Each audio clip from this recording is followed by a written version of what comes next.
હવે અમારી જ્યાંથી ભારત બ્રિજ તૂટ્યો ત્યારથી વહીવટી તંત્રએ આ NH56 તરીકે ગામડાના રોડનો ઉપયોગ કરે છે.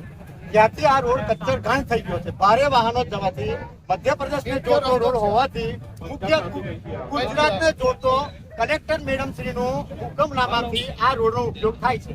ભારે વાહનો જવાથી રોડ કચ્ચર ઘાણ થઈ ગયો છે.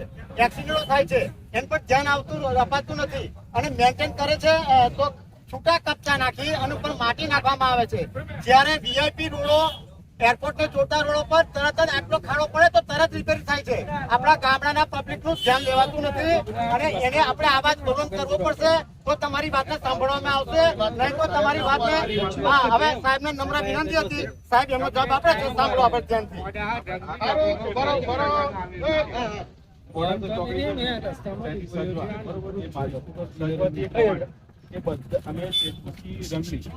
એ રસ્તાઓનું છે ને ટેન્ડર ખુલી ગયું છે, ઓપન થઈ ગયું છે, મંજૂરી માટેનું ધોરણ મૂક્યું છે ને મંજૂર થશે ને લગભગ 20 દિવસમાં અને થઈ જશે એટલે અમે કામ ચાલુ કરી દઈશું 15 ડિસેમ્બર.